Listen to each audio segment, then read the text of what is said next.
या देवी सर्वे भूतेषु माँ स्कंदमाता रूपेण संसिता। नमस्तस्ये नमस्तस्ये नमस्तस्ये नमो नमः। इसका अर्थ है, हे माँ, आप सभी प्राणियों में स्कंद माता के रूप में विद्यमान है। आपको बार बार नमस्कार है। जय माता दी दोस्तों, आज आप सुनेंगे नवरात्रि के 5वें दिन स्कंद माता की कथा। नवरात्रि का 5वां दिन अत्यंत पवित्र और शुभ माना जाता है, क्योंकि इस दिन भक्तजन माँ दुर्गा के स्कंद माता स्वरूप की पूजा आराधना करते हैं। माँ स्कंद माता वह दिव्य शक्ति है जिन्होंने अपने आंचल में भगवान स्कंद अर्थात कार्तिकेय को धारण किया और उन्हें समस्त देवताओं की रक्षा हेतु जगत का सेनापति बनाया। माता का ये रूप करुणा, त्याग और शक्ति का अद्भुत संगम है। उनका स्वरूप अत्यंत तेजस्वी और मोहक है। वे 4 भुजों से सुसज्जित है, 2 हाथों में कमल है, एक हाथ से वे भक्तों को आशीर्वाद देती हैं और दूसरे हाथ में अपने बालक स्कंद को गोद में लिए रहती है। उनका वाहन सिंह है, जो पराक्रम और निर्भीकता का प्रतीक है। वे कमल पुष्प पर विराजमान रहती हैं, इसीलिए उन्हें पद्मसना भी कहा जाता है। कथा के अनुसार असुर राजा तारकासुर ने घोर तपस्या करके भगवान ब्रह्मा से वरदान प्राप्त किया कि उसका वध केवल भगवान शिव के पुत्र द्वारा ही हो सकता है। उस समय भगवान शिव गहन तपस्या में लीन थे और विवाह की इच्छा नहीं रखते थे। देवता असुरों से निरंतर पराजित होकर चिंतित हो उठे। सभी देवगण मिलकर माता पार्वती के पास पहुंचे और उनसे प्रार्थना की कि वे शिव से विवाह करें और पुत्र उत्पन्न करें, जिसे तारकासुर का वध संभव हो सके। माता पार्वती ने कठोर तप किया और अंततः भगवान शिव का हृदय पिघला। दोनों का दिव्य विवाह संपन्न हुआ और समय आने पर माता ने एक तेजस्वी बालक को जन्म दिया। वे बालक और कोई नहीं बल्कि स्कंद या कार्तिकेय थे। ये बालक जन्म से ही असाधारण शक्तियों से संपन्न था। देवताओं ने उसे स्वर्ग की सेना का सेनापति घोषित किया। बालक कार्तिकेय ने अपने शौर्य और पराक्रम से दैत्यराज तारकासुर का वध किया और देवताओं को उनके भय से मुक्ति दिलाई। इसी कारण माता पार्वती को स्कंद माता के नाम से जाने लगा।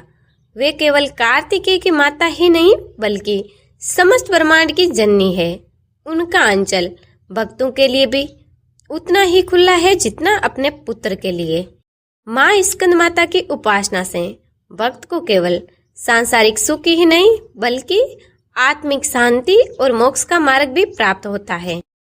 कहा गया है कि जो साधक सच्चे मन से माता का ध्यान करता है, उनके हृदय से सभी नकारात्मक विचार समाप्त हो जाते हैं और उसके जीवन में शांति और करुणा का वास होता है। माता की कृपा से मनुष्य के भीतर विवेक और प्रखर बुद्धि का संचार होता है। उनके स्मरण मात्र से ही भय दूर हो जाता है और भक्त आत्मविश्वास से भर जाता है।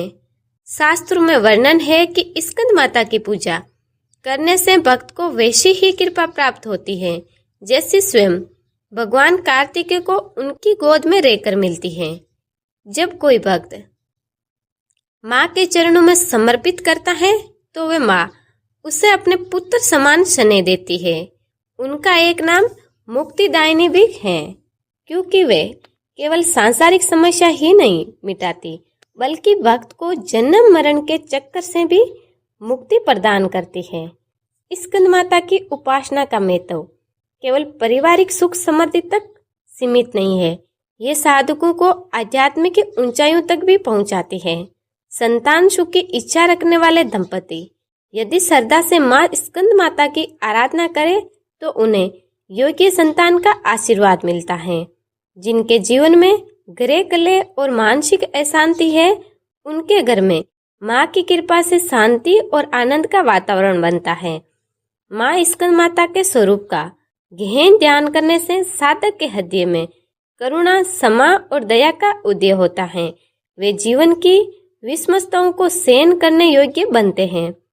माँ की कृपा से व्यक्ति केवल अपने सुख के लिए नहीं बल्कि दूसरों के कल्याण के लिए भी कार्य करता है।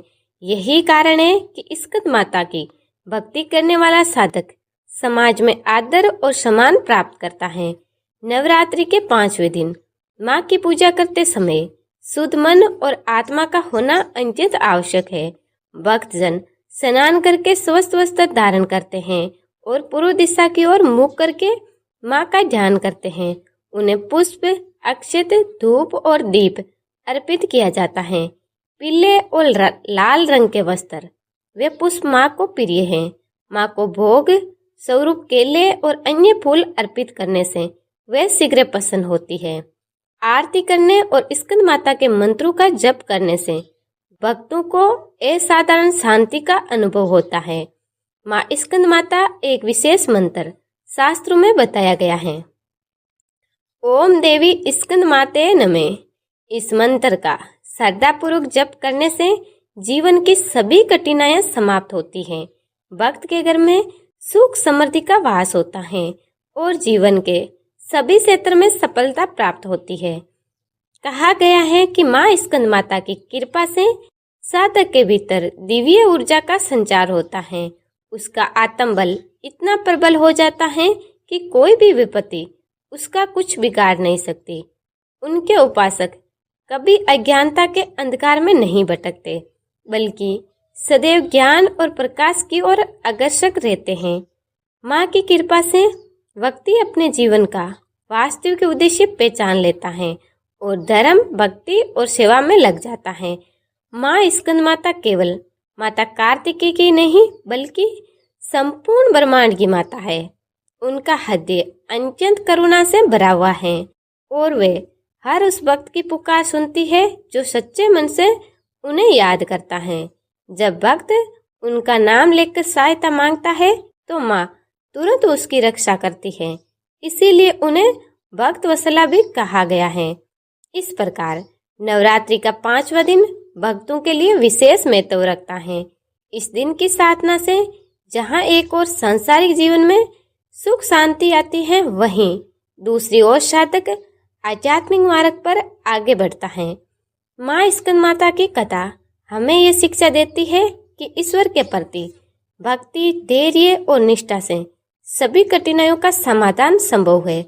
जो भी भक्त इस दिन श्रद्धा पूर्वक माँ की पूजा करता है उसके जीवन में कभी अभाव नहीं रहता। उसे संतान सुख, समृद्धि, शांति और मोक्ष का आशीर्वाद प्राप्त होता है। माँ स्कंद माता का आशीर्वाद समस्त जगत के लिए कल्याणकारी है। जय स्कंद माता। हर दिन की तरह पूजा और आरती करने के बाद सबसे अंत में इस प्रकार माँ से क्षमा याचना करनी चाहिए। क्षमा याचना, हे परमेश्वरी, मेरे द्वारा रात दिन सस्तर अपराध होते रहते हैं। अपनी भक्त समझकर मेरे उन अपराधों को आप कृपा पूर्वक क्षमा करो। हे परमेश्वरी, मैं आह्वान करना नहीं जानती, विसर्जन करना नहीं जानती तथा पूजा करने का ढंग भी नहीं जानती, क्षमा करो। हे देवी, हे सुरसुरी, मैंने जो मंत्र ने क्रियाहीन और हीन पूजन किया है वह सब आपकी कृपा से पूर्ण हो। सैकड़ों अपराध करके भी जो आपकी शरण में जय जगदम्बे कहकर पुकारता है उसे वह गति प्राप्त होती है जो ब्रह्म देवी परमेश्वरी अज्ञान से, भूल से अथवा बुद्धि परम होने के कारण मैंने जो कुछ भी अधिक कर दिया हो वह सब क्षमा करो और प्रसन्न हो। हे सच्चिदानंद स्वरूपी परमेश्वरी, हे जगन माता कामेश्वरी, आप प्रेम पूर्वक मेरी ये पूजा स्वीकार करो और मुझ पर प्रसन्न रहो। देवी सुरसुरी, आप गोपनीय से भी गोपनीय वस्तु की रक्षा करने वाली हो। मेरी पूजा को ग्रहण करो और आपकी कृपा से मुझे सिद्धि की प्राप्ति हो। उम्मीद है आज की ये वीडियो आपको पसंद आई होगी। वीडियो को लाइक करें, चैनल को सब्सक्राइब करें। धन्यवाद। जय माता दी।